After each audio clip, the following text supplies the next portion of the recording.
الفرار من الزحف یہ گناہ کبیرہ ہے. یہ جامع البیان عن تعویل آیہ القرآن الکریم الجزء الثانی چاپ دار الفکر سنہ 1436 میں چھپی ہے. یہ کہہ رہے ہیں کہ عمر نہیں بھاگے تھے.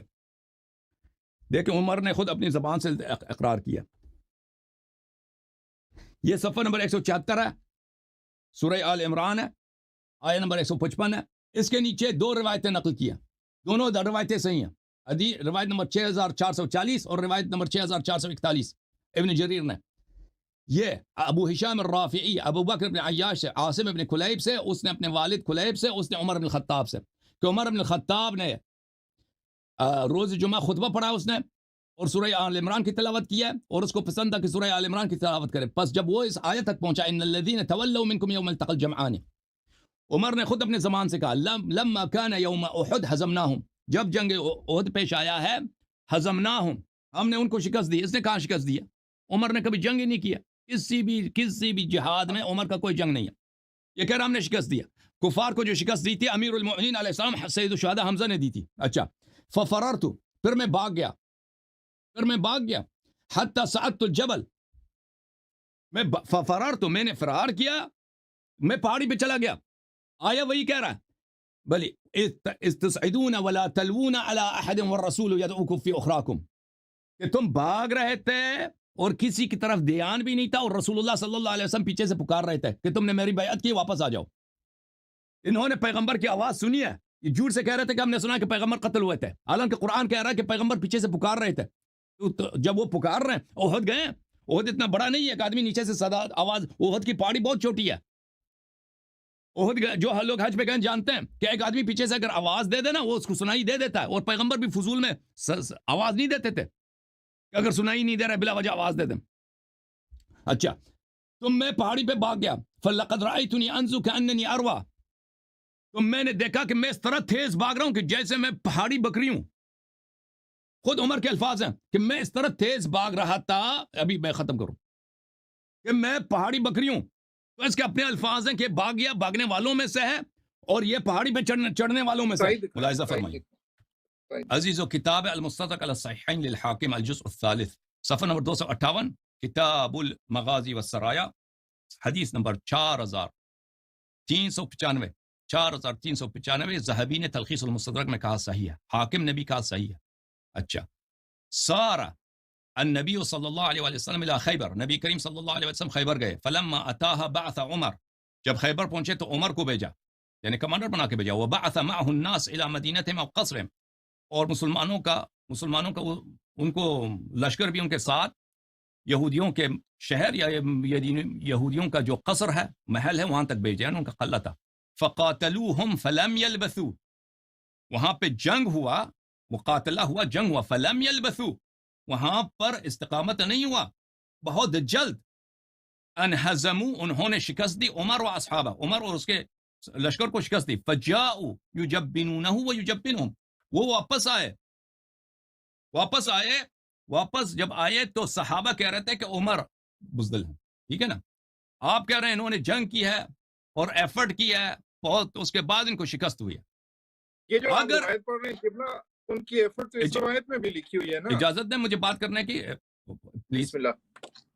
دیکھیں جو نص الفاظ ہے روایت کے,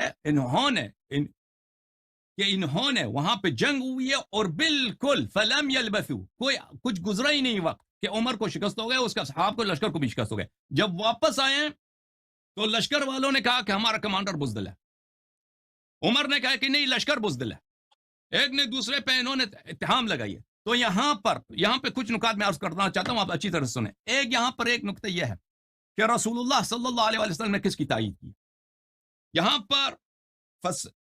پر اس کا ادامہ نہیں ہے, اس کا کنٹینیویشن نہیں ہے, لیکن دوسری کتابوں میں ہے کہ نبی کریم صلی اللہ علیہ وسلم نے کہا کہ کل جو ہے میں پرچم میں جو ہے کمانڈ کسی اور شخص کو دے رہا ہوں.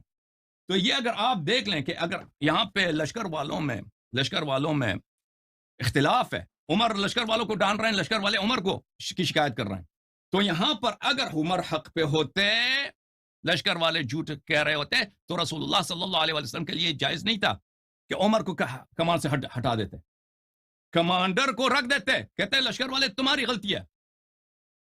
اور دوسری طرف رسول پاک صلی اللہ علیہ وسلم نے یہ نہیں کیا. رسول پاک صلی اللہ علیہ وسلم نے کمانڈر کو ہٹایا. تو پتہ یہ چلا کہ کمانڈر کی غلطی ہے, کمانڈر کی غلطی ہے. اور یہ سب صحابہ جھوٹ کی شہادت دے رہے ہیں. ٹھیک ہے نا, صحابہ نہیں, میرا یہاں پر ایک سوال لے لیں. ابھی میرے بات ختم ہونے دیں پلیز, تھینک یو.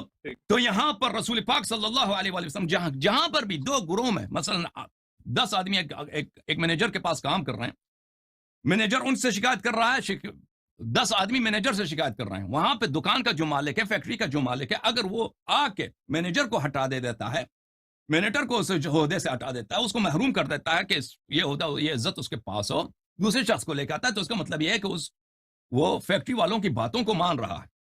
ملاحظہ فرمائیے, یہ کتاب ہے بخاری, اس میں اگلے صفحے میں صفحہ نمبر 760 میں حدیث نمبر 4322 ابو قتادہ فرماتے, جنگ حنین ہو رہا تھا, میں نے دیکھا ایک مسلمانوں میں سے ایک آدمی ہے, وہ لڑ رہا ہے ایک مشرک کے ساتھ, اور ایک دوسرا مشرک ہے پیچھے سے, وہ پیچھے سے دوسرا مشرک آ رہا ہے تاکہ وہ خیانت کر کے اس کو قتل کر دے پیچھے سے, اور میں نے اس کو قتل کیا. مسلمانوں کو شکست ہو گئی, اور میں بھی مسلمانوں کے ساتھ پیچھے ہٹ گیا, ہم بھاگ گئے. میں نے دیکھا کہ وہی میں مسلمانوں کے ساتھ میں فرار ہو رہا ہوں. میں نے دیکھا کہ عمر بن خطاب بھی انہی لوگوں میں نے عمر سے کہا کہ کیا ہو رہا ہے, مسلمان سے بھاگ رہے ہیں. اس نے کہا کہ یہ بس تقدیر کی بات, قسمت کی بات ہے, بس قسمت نے جو لکھا. ٹھیک ہے نا. اچھا, یہ واضح ہے کہ عمر بن خطاب ان لوگوں میں سے تھے, جنگ حنین میں وہاں پر نکل گئے تھے لوگوں کے ساتھ. جنگ سے بھاگنا جو ہے یہ آیات قرآن کے خلاف ہے, اور یہ گناہ کبیرہ ہے. ملاحظہ فرمائیے, سورہ احزاب ہے, وَلَقَدْ كَانُوا عَاهَدُوا اللَّهَ مِن قَبْلِ لَا يُوَلُّونَ الْأَدْبَارَ وَكَانَ عَهْدُ اللَّهِ مَسْئُولًا. اللہ تعالیٰ واضح طور پہ کہہ رہے ہیں کہ ان لوگوں نے وعدہ کیا تھا پہلے سے کہ ہم فرار نہیں کریں گے. وَكَانَ عَهْدُ اللَّهِ مَسْئُولًا, اللہ تعالیٰ اس وعدے کا حساب لے گا.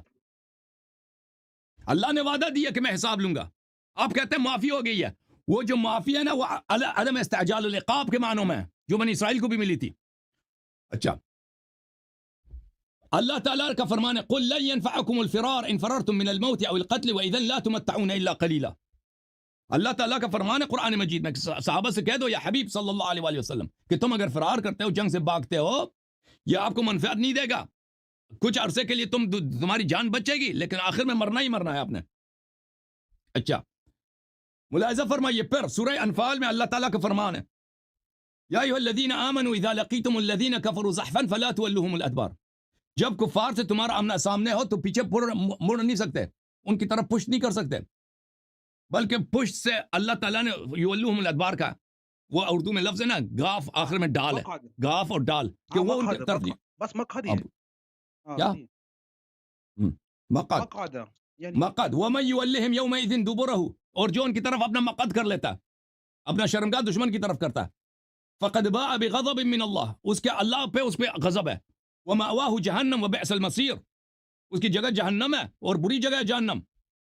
صحیح بخاری ہے, رسول اللہ صلی اللہ علیہ وسلم نے فرمایا, اجتنبوا السبع الموبقات, 7 گناہ کبیرہ ہیں, 7 موبق ہیں. موبق کس کو بولتے ہیں؟ ہمیشہ کے لیے وہ آدمی جہنمی ہے, اس سے بچا کرو. وہ کیا ہے؟